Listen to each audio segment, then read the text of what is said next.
Hello, welcome to the second part of the video on the novel A Portrait of the Artist as a Young Man. In the first part, we talked about the first chapter of the novel. The novel began with Stephen Daedelus's infancy. We saw him listening to his father tell him a story. Once upon a time, and a very good time it was, there was a moo cow coming down along the road. Like that, it began with baby talk. The part on Stephen's infancy got over very quickly. And then we saw him at Clongowees Wood College with his friends and classmates, in the playground, in the classroom. But Stephen was always different and lonely. We met his family, Simon Daedalus and his wife, Uncle Charles, Dante, Riordan, the governess. And we met the priests at the Clongowees Wood College. At first, in his childhood, Stephen is devoutly religious and homesick. And he respects the fathers. But slowly he begins to realize the fissures in religion, in Irish nationalism. And also he begins to feel alienated from his family. His father is perpetually poor. He is financially inept. So slowly as he moves towards his adolescence, which is what we will see in this part, Stephen is becoming more and more disillusioned. And at the end of this part, we will see him wanting to escape from his family, religion, and nation. He wants to fly away like his namesake Daedalus. So that is what we'll talk about in this section of the video.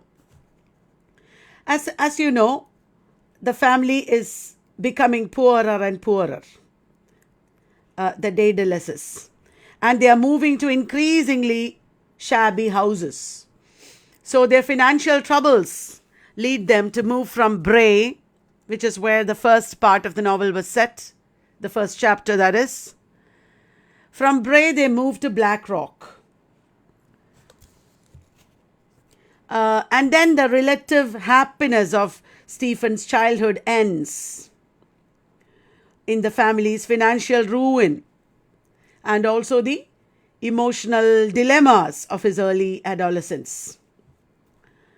Stephen is an adolescent and he has adolescent problems. They are perhaps abnormally intense because of his sensitivity, because he's a creative artist. He's sensitive because of his romantic idealism, introvertedness, and so on. He also doesn't have a proper role model in his father. His father actually loves Stephen a lot and understands his exceptional abilities. But his father increasingly begins to disillusion Stephen, as you can see in this section. Stephen also spends time with Uncle Charles. From the beginning of the novel, we know that Uncle Charles is older and older than his father. And let me read from the novel a little bit. During the first part of the summer in Blackrock, Uncle Charles was Stephen's constant companion.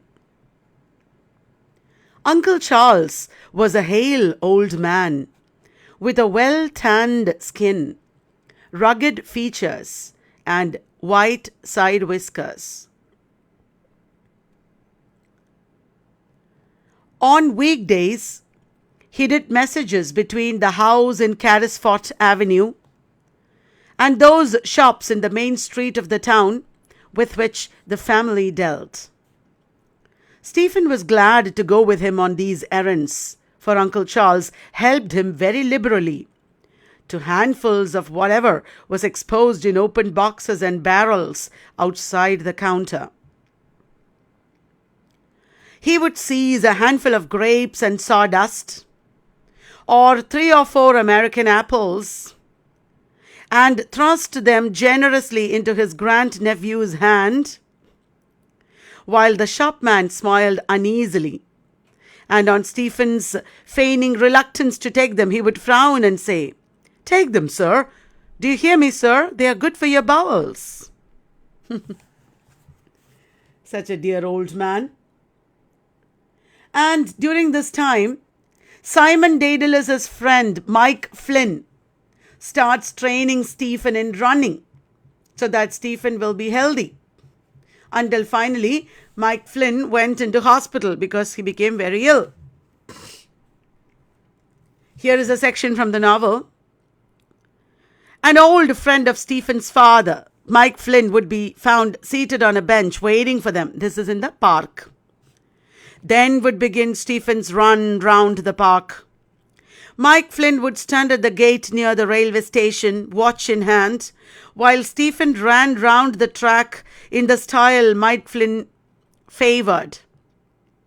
His head high lifted, his knees well lifted, and his hands held straight down by his sides. Can you see that in your mind visually? When the morning practice was over, the trainer would make his comments and sometimes illustrate them by shuffling along for a yard or so comically in an old pair of blue canvas shoes. A small ring of wonder-struck children and the nurse-maids would gather to watch him and linger even when he and Uncle Charles had sat down again and were talking athletics and politics.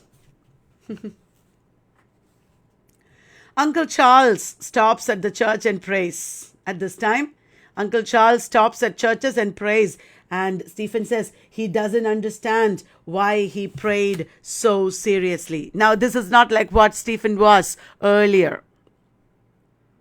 Now, Stephen is growing to question religion, question the adults.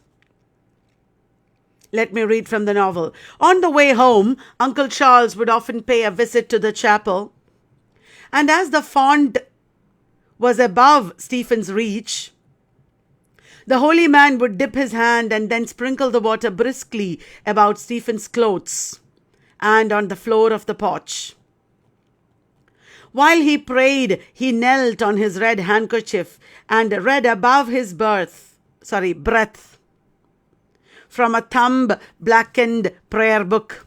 Thumb-blackened prayer book. Beautiful.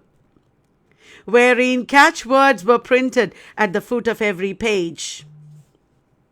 Stephen knelt at his side respecting, though he did not share his piety. He often wondered what his granduncle prayed for so seriously. At this time, Stephen has been influenced by his reading of The Count of Monte Cristo. Also, he has been having some adventures with some other boys like Aubrey Mills. So, adventure is his boyish obsession. Reading The Count of Monte Cristo. Let me read from the novel. His evenings were his own, and he pored over a ragged translation of The Count of Monte Cristo. The figure of that dark avenger stood forth in his mind, for whatever he had heard or divined in childhood of the strange and terrible. At night he built up on the parlor table an image of the wonderful island cave out of transfers and paper flowers and colored tissue paper and strips of the silver and golden paper in which chocolate is wrapped. He built up an image of the wonderful island cave with all these materials. When he had broken up this scenery, weary of its tinsel, there would come to his mind the bright picture of Marseille, that is the French town, of sunny trellises and of Mercedes, the beautiful heroine of the Count of Monte Cristo. And then he talks about how he became an ally of the boy named Aubrey Mills, and founded with him a gang of adventurers because all the boys in the avenue where they were living, joined them, and they became a gang of adventurers. And sometimes they would drive in the milkman's milk car and all these things. He discusses and describes. But Stephen always feels himself different. He's not the same as the other boys. He feels different. At this time, again, there is financial trouble, and Stephen cannot return to Clongoese. So he is without school for some time. The family again moves to a shabby house, an even shabbier house in Dublin. Now he is going to live in Dublin, and he gets new urban experiences there. Stephen is not happy with this change. He becomes even more restless and bitter and indifferent. I will read out the part where he becomes indifferent with his friends. He feels different with his friends, and then I'll talk about the Dublin experiences. When he is playing with the other boys, he doesn't feel happy. I'm reading. He returned to Mercedes in his mind, that is. And as he brooded upon her image, a strange unrest crept into his blood. Sometimes a fever gathered within him and led him to rove alone in the evening along the quiet avenue. The peace of the gardens and the kindly lights in the windows poured a tender influence into his restless heart. The noise of children at play annoyed him, and their silly voices made him feel even more keenly than he had felt at Clongoese that he was different from others. He did not want to play. He wanted to meet in the real world the unsubstantial image which his soul so constantly beheld. He did not know where to seek it or how, but a premonition which led him on told him that this image would, without any overt act of his, encounter him.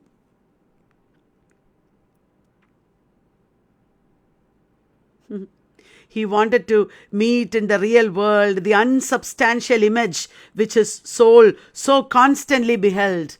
He is fantasizing. He is, living in thoughts and sensations of the mind rather than in the real world. He wanted to meet that image of Mercedes.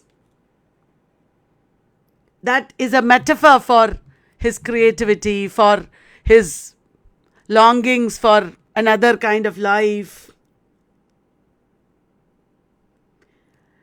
Let me read about it. He did not know where to seek it or how. I mean, the image of Mercedes. But a premonition which led him on told him that this image would, without any overt act of his, encounter him. They would meet quietly as if they had known each other and had made their tryst perhaps at one of the gates or in some more secret place. They would be alone, surrounded by darkness and silence, and in that moment of supreme tenderness, he would be transfigured. He would fade into something impalpable under her eyes, and then in a moment he would be transfigured. Weakness and timidity and inexperience would fall from him in that magic moment. Now, he is talking about how he felt alienated in Dublin. As he moved to Dublin, he also feels alienated from his father. Stephen sat on a footstool beside his father, listening to a long and incoherent monologue. Remember, at first, it was his father who started the novel by telling him the story. But now, he cannot understand what his father is speaking. He understood little or nothing of it at first, but he became slowly aware that his father had enemies and that some fight was going to take place. I'm just reading randomly. The vastness and strangeness of life struck him while he walked through the London streets. And he felt in him the unrest which had sent him wandering in the evening from garden to garden in search of Mercedes. A vague dissatisfaction grew up within him. As he looked on the quays and on the river, he just wandered everywhere. The causes of his embitterment were many, remote and near both. He was angry with himself for being young and the prey of restless, foolish impulses. Angry also with the change of fortune which was reshaping the world about him into a vision of squalor and insincerity. He understands the glow of childhood going away, fading away, and what remains in his adolescence is squalor and insincerity around him in this world. Yet his anger lent nothing to the vision. He chronicled with patience what he saw around him, detaching himself from it and tasting its mortifying flavor in secret. He's talking about the experiences of the London streets. At that time, he had a crush on a neighborhood girl called Emma. But he tried to write a poem for her and found that he could not. He was so much in love. There are pages of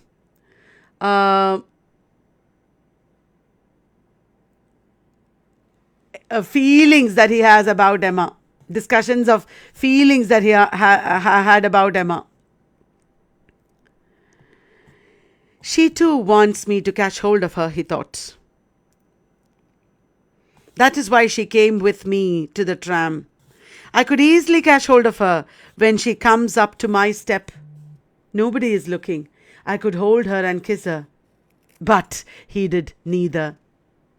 He's like J. Alfred Prufrock. He can't act. He can't do it.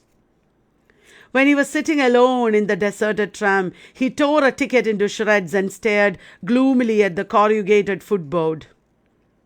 The next day he sat at his table in the bare upper room for many hours. Before him lay a new pen, a new bottle of ink, and a new emerald exercise book. From force of habit, he had written at the top of the first page the initial letters of the Jesuit motto, AMDG. On the last line of the page appeared the title of the verses he was trying to write. To E.C. Emma Clary. He knew it was right to begin so, for he had seen similar titles in the collected poems of Lord Byron. He loved Lord Byron, even though Lord Byron was immoral and a heretic. When he had written this title and drawn an ornamental line underneath, he fell into a daydream and began to draw diagrams on the cover of the book. He never got to write that poem.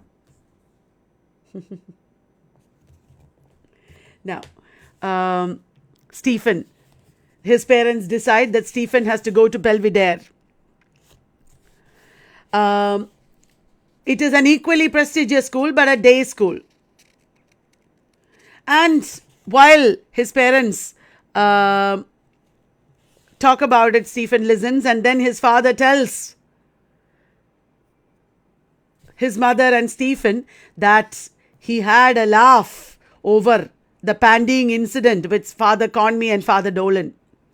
To Stephen's horror, he learns that his father discussed the pandying incident. The pandying, remember the beating that he got for having broken his glasses. That incident with the same fathers, Father Dolan and Father Conmee.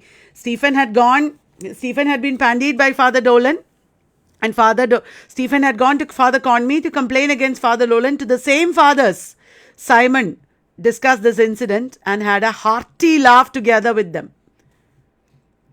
This is a very painful scene for Stephen, because he realizes how his father has betrayed him. This is a painful instance of betrayal for Stephen. He feels dishonored and patronized by his father. Let me read. "By the by," said Mr. Daedalus at length, "the rector, or provincial rather, was telling me that story about you and Father Dolan. You are an impudent thief," he said. And then his mother, "Oh, he didn't, Simon." "Not he," said Mr. Daedalus, "but he gave me a great account of the whole affair. We were chatting, and one word borrowed another. And by the way, who do you think, he told me, will get that job in the corporation? But I'll tell you that after. Well, as I was saying, we were chatting away quite friendly, and he asked me, did our friend here wear glasses still? And then he told me the whole story." "And was he annoyed, Simon?" Mother asked. "Annoyed? Not he. Manly little chap," he said. Mr. Daedalus imitated the mincing nasal tone of the provincial. "Father Dolan and I, when I told them all at dinner about it, Father Dolan and I had a great laugh over it. 'You better mind yourself, Father Dolan,' said I, 'or young Daedalus will send you up for twice 9. We had a famous laugh together over it. Ha ha ha." Mr. Daedalus turned to his wife and interjected in his natural voice. "Shows you the spirit in which they take the boys there. Oh, a Jesuit for your life, for diplomacy." He resumed the provincial's voice and repeated, "I told them all at dinner about it, and Father Dolan and I, and all of us, we had a hearty laugh together over it. Ha ha ha." And that section ends abruptly there. To show the pain, to show the horror. We don't see Stephen's reaction to that incident, but we know that it went into him deeply and gave him a very, very painful experience of betrayal. So his family is rather harsh and living in squalid conditions. The only escape that he has from his family is the wanderings that he has in Dublin streets, immersed in thoughts and his fantasies. And thus, he becomes more and more alienated from the family. At this time, he goes to Belvedere. As you know, Belvedere is the school where he is sent to. And that is what the next section is about. Belvedere. Teenager Stephen has got to Belvedere. He has emerged there as a reluctant leader, essayist and actor. And he has also got some prizes. At the end of the second year in Belvedere, we see him. It looks like Stephen has worked extra hard at Belvedere to make up for his family's poverty, because he feels inferior and traumatized by their poverty and uncouth behavior. The popularity that he has thus earned in Belvedere has however, not cured his soul's loneliness. In Belvedere, it seems he has only become more and more restless and desperate in finding an outlet for his emotions. His emotions are trapped inside him, and he will have to emerge into an artist, a writer, in order to solve his restlessness. Then we are being told about a Whitsuntide play that they were enacting at that time. They were rehearsing to enact a play, a religious play, during Whitsuntide, the festival. And while they were rehearsing in the drawing room, Stephen talks with Wallace and Heron, and they make fun of his seriousness. Stephen is a very serious boy, different from the others, and they make fun of Stephen. No, said Heron. Daedalus is a model youth. He doesn't smoke and he doesn't go to bazaars, he doesn't flirt, and he doesn't damn anything or damn at all. Like that, they make fun of his seriousness. He's not like them. At that time, Stephen remembers an incident in his first term when Mr. Tate, a teacher, had found heresy in Stephen's essay. Mr. Tate had told Stephen that I will read from the book. On a certain Tuesday, the cause of his triumphs was rudely broken. He had written a very good essay and everybody was praising him in those days, but it was rudely broken. Mr. Tate, the English master, pointed his finger at him and said bluntly, "This fellow has heresy in his essay." A hush fell on the class because everybody is shocked. Mr. Tate did not break it, but dug with his hand between his thighs while his heavily starched linen creaked about his neck and wrists. Stephen did not look up. A short, loud laugh from Mr. Tate set the class more at ease. "Perhaps you didn't know that," he said. "Where?" asked Stephen. Mr. Tate withdrew his delving hand. He's delving into his crotch and scratching. He withdrew his hand and spread out the essay. "Here, it is about the Creator and the soul. Without a possibility of ever approaching nearer. That is heresy." Stephen murmured, "I meant without a possibility of ever reaching." It was a submission. That was like heresy. Well, Stephen had not meant it, but he says, a vague, general, malignant joy. He feels like happy that there has been heresy in his essay, because he is already like questioning religion and fed up with its pretensions, and he feels happy. Afterwards, the boys are all shocked to know that Stephen is heretic. And afterwards, later, some boys taunted him for being heretic. Heron and two other boys approach him. Nash, Boland and Heron. "Who is the greatest writer, Daedalus?" Heron says. Stephen noted the mockery in the question and said, "Of prose, do you mean?" "Yes." Then Stephen says, "Newman, I think." "Is it Cardinal Newman?" asked Boland. "Yes," answered Stephen. The grin broadened on Nash's freckled face as he turned to Stephen and said, "And do you like Cardinal Newman, Daedalus?" Like that they ask him. Later, after a while, they say, "And who's the best poet, Heron?" asked Boland. "Lord Tennyson, of course," answered Heron. "Oh yes, Lord Tennyson," said Nash. We have all his poetry at home in a book." At this, Stephen forgot the silent vows that he has been making, not to provoke them, not to say what he thinks, and he burst out, "Tennyson a poet? Why, he's only a rhymester. He is not actually a poet." "Oh, get out," said Heron. "Everyone knows that Tennyson is the greatest poet," said Heron. And then Boland is asking Stephen, "And who do you think is the greatest poet?" asked Boland, nudging his neighbor. "Byron, of course," answered Stephen. Byron is immoral. Byron is a heretic. And Stephen is saying Byron is the greatest poet. Heron gave the lead and all three joined in a scornful laugh. And later they began to get into a physical fight also. They also got into a physical fight with him.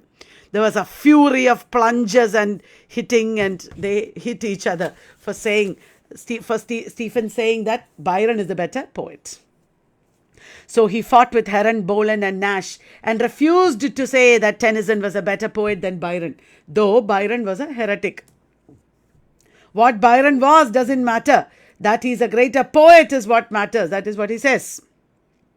Stephen does not hate Heron for his cowardice, and he feels silly about the Whitsuntide play. he feels very humiliated during the play, embarrassed about it.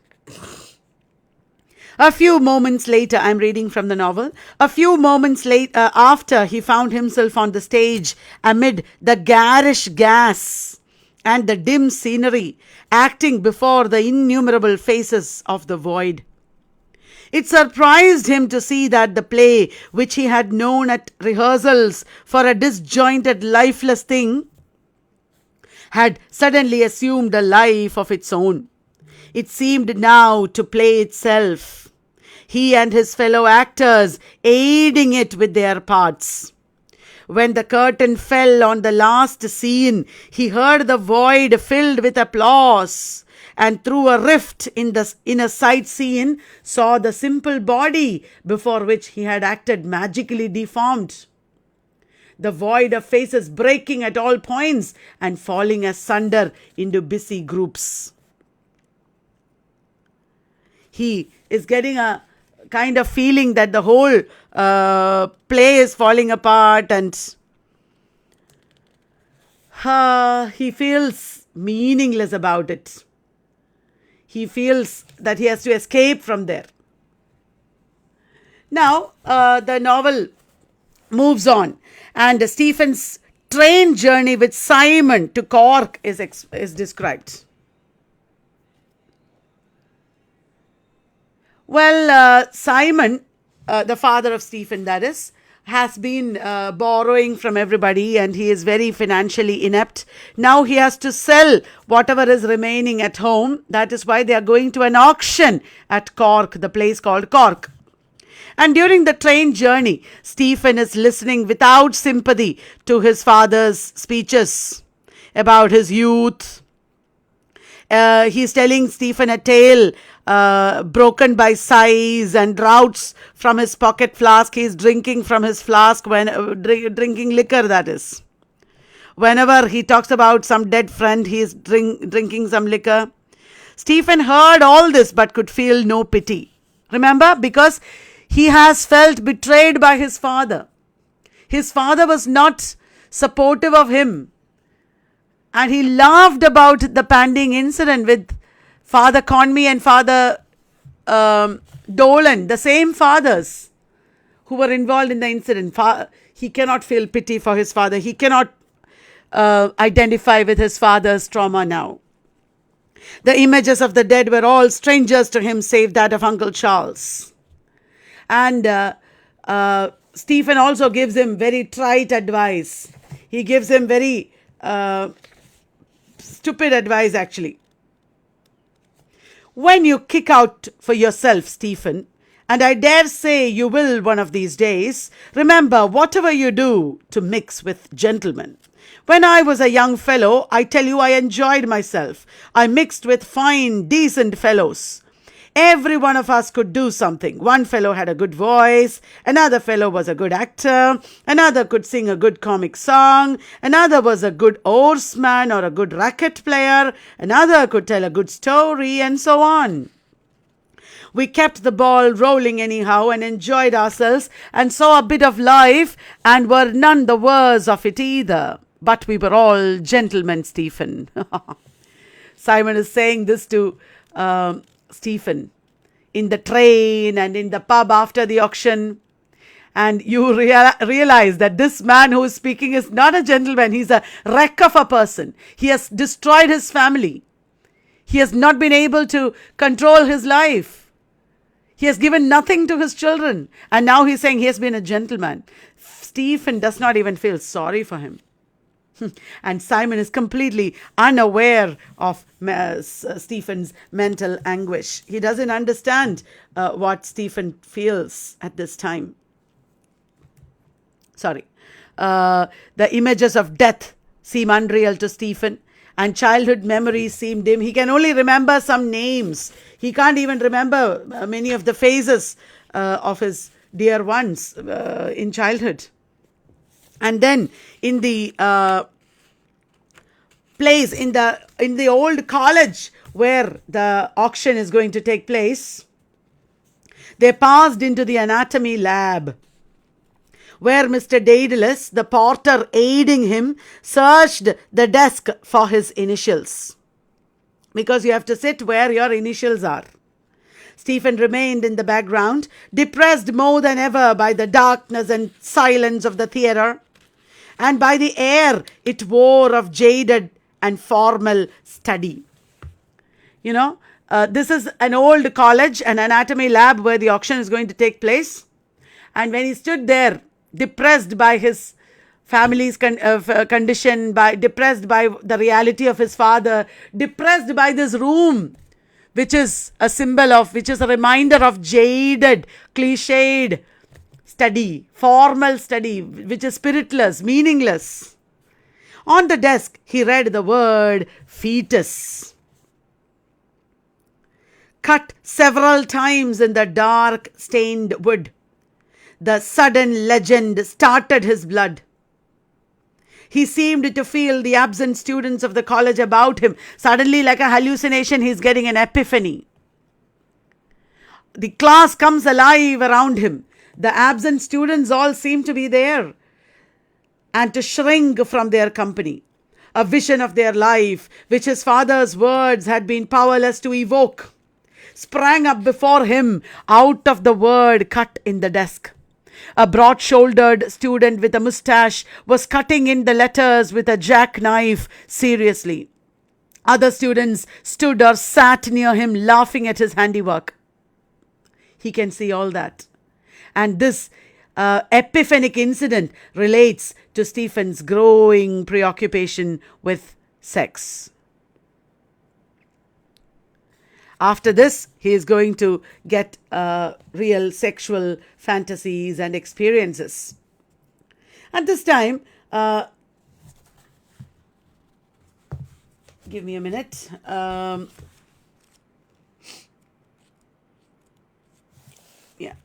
I was reading from the novel.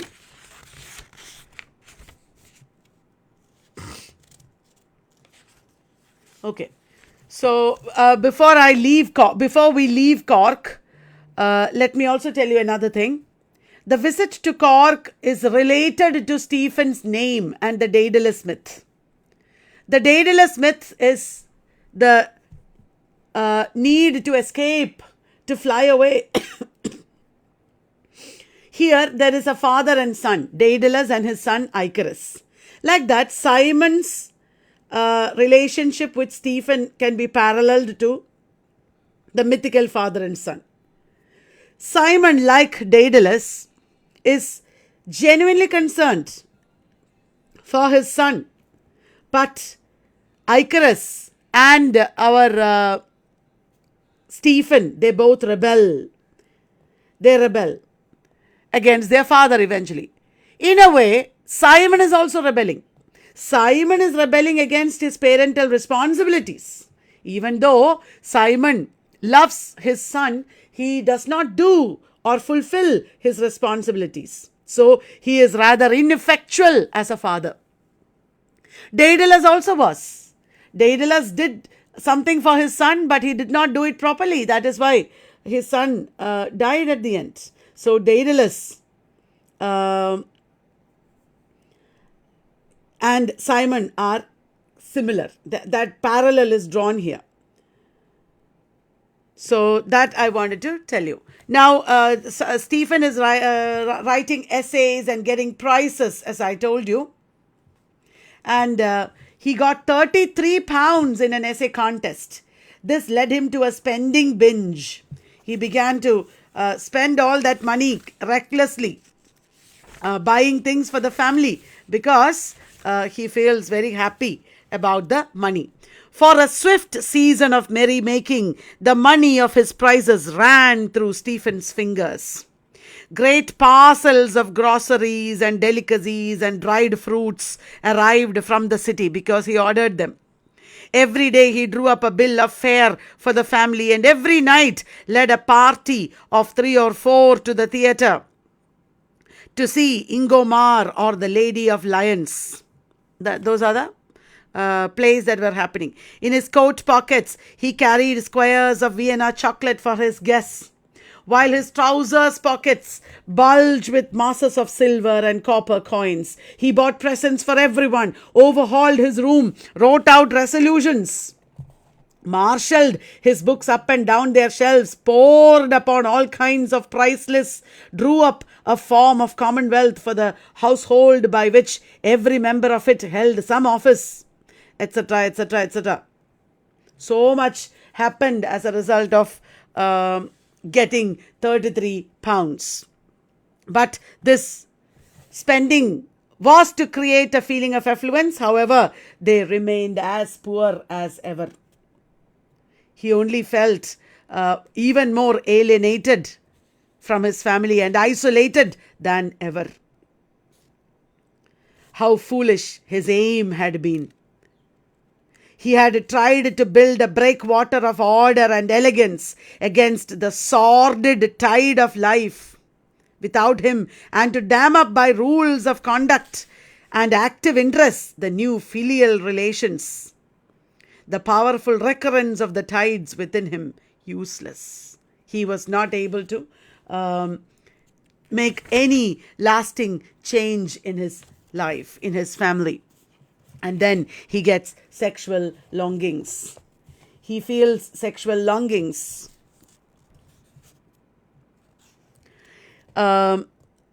He turned to appease the fierce longings of his heart, before which everything else was idle and alien.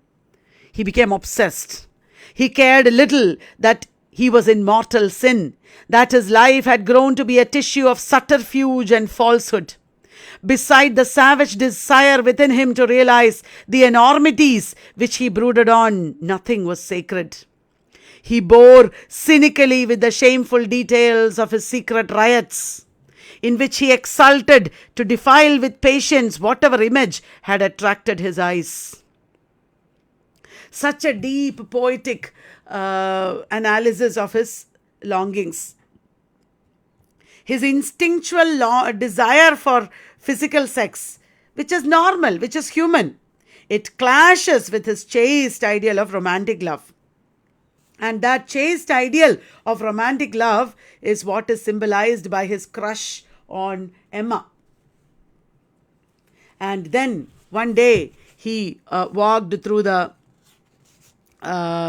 he wandered through the Dublin streets and he met a prostitute. He stood still in the middle of the roadway, his heart clamoring against his bosom in a tumult. A young woman dressed in a long pink gown laid her hand on his arm to detain him and gazed into his face. She said gaily, "Good night, Willie dear." And he went with her. Her room was warm and lightsome. A huge doll sat with her legs apart in the copious easy chair beside the bed. She was young and there was a doll in her room. He tried to bid her tongue speak that he might seem at ease, watching her as she undid her gown, noting the proud, conscious movements of her perfumed head. This pink gowned woman, she's a young woman in a pink gown, she gives Stephen his first sexual experience. And she also resolves many of Stephen's conflicts that he had with regard to women. He had relations with women as saints or martyrs, or his mother and sisters and Emma, to whom he cannot speak. Repeatedly, in his relations with women, he had to be apologetic. He had to confess. He was not at ease. He was not free in his relationship with women. He felt that there was something wrong in being attracted to women. That is what the Jesuit school and his upbringing taught him. He had always felt suffocated with guilt. And there was a repression in his mind regarding his feelings for women. Because the guilt was created in him by the Blessed Virgin, by the Protestant girl Aileen, by Dante. But The Dublin prostitute is very different from all of them. The Dublin prostitute embodies characteristics of all these women. She is youthful in appearance, and she is confident and maternal also. As a result, Stephen gets a wonderful experience of womanhood. He is able to worship her spiritually and physically, and he is able to enjoy for the first time his immersion in sexuality. His contact with a woman he is able to enjoy. And sometimes, that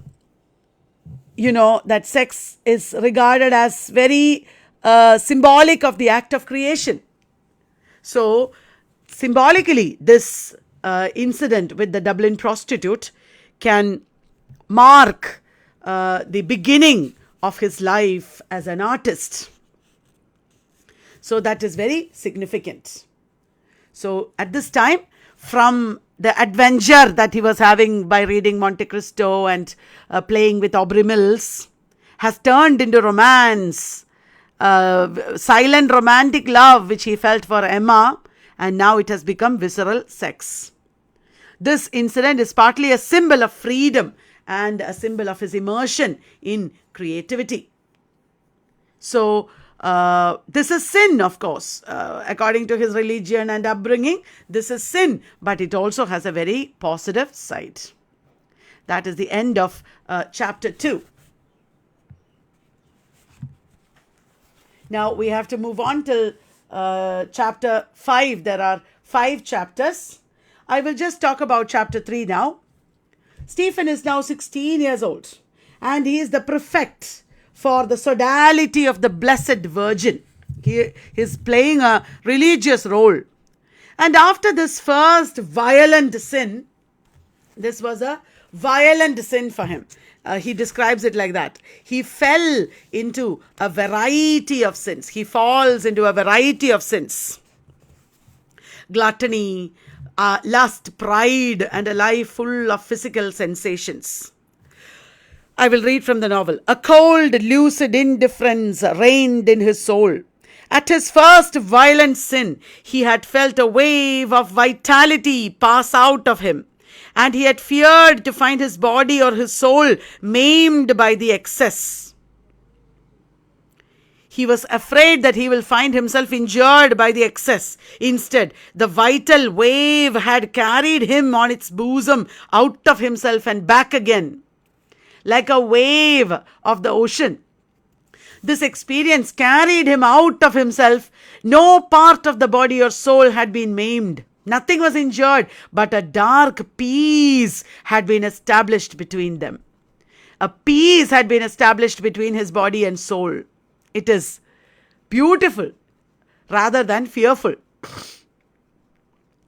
He had sinned mortally not once but many times, and he knew that while he stood in danger of eternal damnation for the first sin alone, by his succeeding sin, he multiplied his guilt and his punishment. He knows that he will get punishment in hell for doing this, but he could not stop himself. And from the evil seed of lust, all other deadly sins had sprung forth.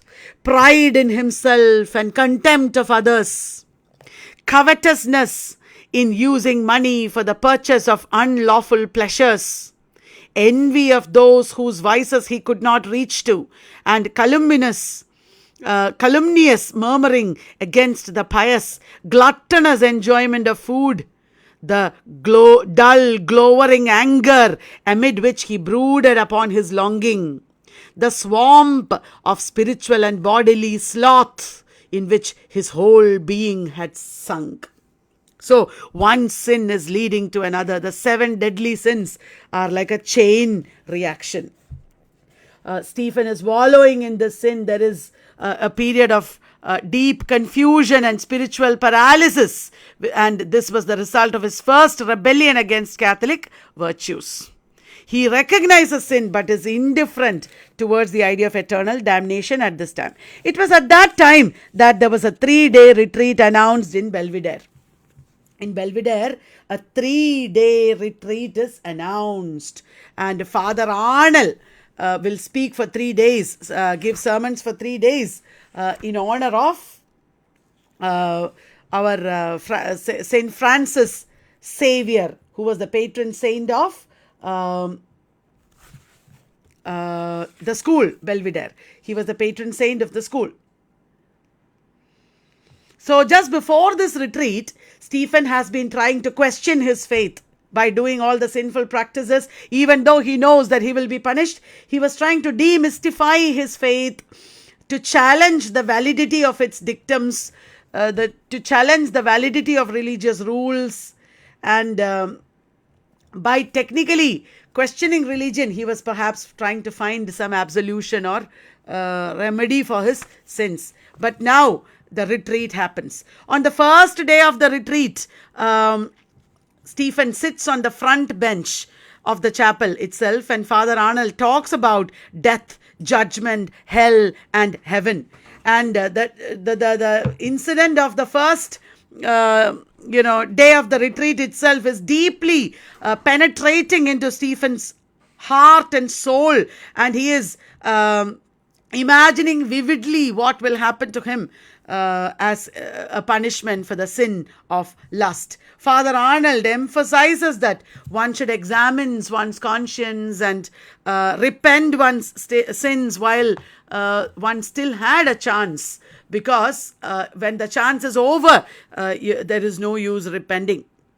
So this makes Stephen's sense of guilt increase, and he feels that every word of the sermon is actually spoken about him. And then the second day of the retreat happens, and he starts this second day with a quotation from the Bible. Hell has enlarged its soul and opened its mouth without any limits. That is the line he says. Hell has enlarged its soul and opened its mouth without any limits. What does that mean? That means hell is still hungry and waiting for Stephen. Hell is ready for Stephen. And Stephen hears of the story of how Lucifer, because of his pride, was hurled into everlasting darkness by the vengeful God. And he hears the Father speak against original sin, which all human beings have inherited, and how Jesus Christ died to save mankind from this sin. And he also gives graphic descriptions of hell, the bad smell of hell, the torture that we will get in hell. All this is extremely painful for Stephen. And he says that, Father Arnold says that this physical torture is only one part of it. The psychological torture, the psychological punishment is even worse. And he describes the piercing howls of other damned sinners. And he says that escape is impossible once you are in hell, etc. Stephen becomes so troubled by hearing all these things. He is shaking, and he leaves the chapel horrified. He realizes that he should be saved. And the impact of the sermon is so huge on Stephen that he goes to his room and falls down and thinks about the magnitude of his sins. And that night he gets horrible nightmares and he throws up. He gets very bad experience after Father Arnold's sermon. And let me just read about what he dreams. Many pages are there describing his remorse and the effect of the sermon. The sermon goes on to like 20-25 pages, and remorse and all that. I have marked a lot of passages here. So many wonderful philosophical descriptions of what happens in his soul. It is... these chapters are very philosophical and deep. I should have marked the page number somewhere. I'm just searching. 1 minute. Yeah, I got it. I will now read about how he got that nightmare. The leprous company of his sins closed about him, breathing upon him. bending over him from all sides. He strove to forget them in an act of prayer, huddling his limbs together and binding down his eyelids. But the senses of his soul would not be bound, and though his eyes were shut fast, he saw the places where he had sinned. And though his eyes were tightly covered, he heard. He desired with all his will not to hear or see. He desired till his frame shook under the strain of his desire, and until the senses of his soul closed. They closed for an instant and then opened.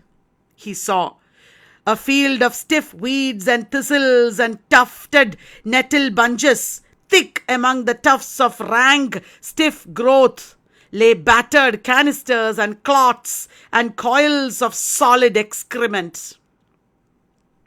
Such a terrible description. And language is also evocative. The alliteration, the harshness of the words add to the horror of the content. A faint marsh light struggling upwards from all the ordure through the bristling grey-green weeds. An evil smell, faint and foul as the light, curled upwards sluggishly out of the canisters and from the stale, crusted dung. Look at the description of sin in graphic terms. Creatures were in the field. 1, 3, 6 creatures were moving in the field, hither and thither. Goatish creatures with human faces, horny browed, lightly bearded and grey as India rubber. Such horrifying creatures. The malice of evil glittered in their hard eyes as they moved hither and thither, trailing their long tails behind them. A rictus of cruel malignity lit up greyly their old bony faces. You can't, give a summary of portrait of the artist as a young man without reading from the book. The book is so poetic. The book is so deeply philosophical and poetic. The language is so evocative that, you can't understand the novel without reading from it. Like that, it goes on and on. That experience that he gets in his nightmare of sinfulness. He flung the blankets from him madly to free his face and neck. That was his hell. Hell was there itself in that room. God had allowed him to see the hell reserved for his sins, stinking, bestial, malignant, a hell of lecherous, goatish fiends. For him, he sprang up from the bed, the reeking odor pouring down his throat, clogging and revolting his entrails. He wanted to throw up. At the wash stand, a convulsion seized him within, and clasping his cold forehead wildly, he vomited profusely in agony. And then he prayed. And then he confessed. I was describing Stephen's nightmares. Then he confessed. He could not confess in the school itself. He went to Church Street Chapel, far away. There was a Capuchin priest. The Capuchin priests are not as stern and strict as the Belvedere priests. And then he started confessing to the Capuchin priests. He started his confession. It is a very, very powerful scene. These are all wonderfully described scenes. It is so beautiful. The priest is old, and the face of an old priest was at the grating, averted from him, leaning upon a hand. How long is it since your last confession, my child? A long time, Father. A month, my child. Longer, Father. 3 months, my child. Longer, Father. 6 months. 8 months, Father. He had begun. The priest asked, and what do you remember since that time? He began to confess his sins, masses missed, prayers not said, lies. Anything else, my child? Sins of anger, envy of others, gluttony, vanity, disobedience. Anything else, my child? There was no help. He muttered, I committed sins of impurity, Father. The priest did not turn his head. With yourself, my child, and with others. With women, my child. Yes, Father. Were they married women, my child? He did not know. His sins trickled from his lips one by one, trickled in shameful drops from his soul, festering and oozing like a sore, a squalid stream of vice. The last sins oozed forth, sluggish, filthy. There was no more to tell. He bowed his head, overcome. The priest was silent. Then he asked, How old are you, my child?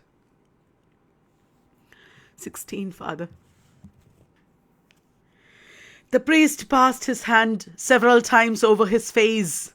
Then, resting his forehead against his hand, he leaned towards the grating and, with eyes still averted, spoke slowly.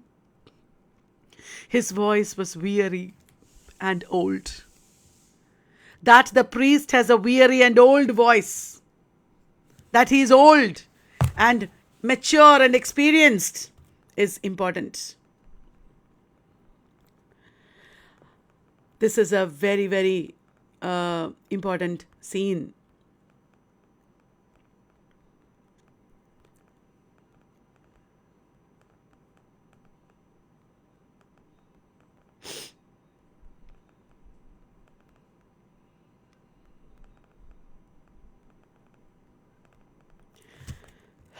Are you touched like I am? Look at the priest's advice now. You are very young, my child, he said, and let me implore of you to give up that sin. It is a terrible sin. It kills the body and it kills the soul. It is the cause of many crimes and misfortunes. Give it up, my child, for God's sake. It is dishonorable and unmanly. You cannot know where that wretched habit will lead you, or where it will come against you. As long as you commit that sin, my poor child, you will never be worth one farthing to God. Pray to our Mother Mary to help you. She will help you, my child. Pray to our Blessed Lady when that sin comes into your mind. I'm sure you'll do that, will you not? You repent of all those sins. I'm sure you do. And you will promise God now that by His holy grace you will never offend Him any more by that wicked sin. You will make that solemn promise to God, will you not?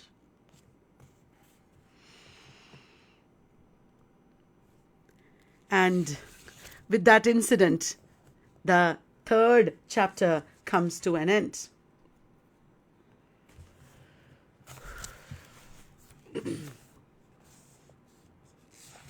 Now, the fourth chapter. I think we will deal with chapters 4 and 5 in another video. Thank you.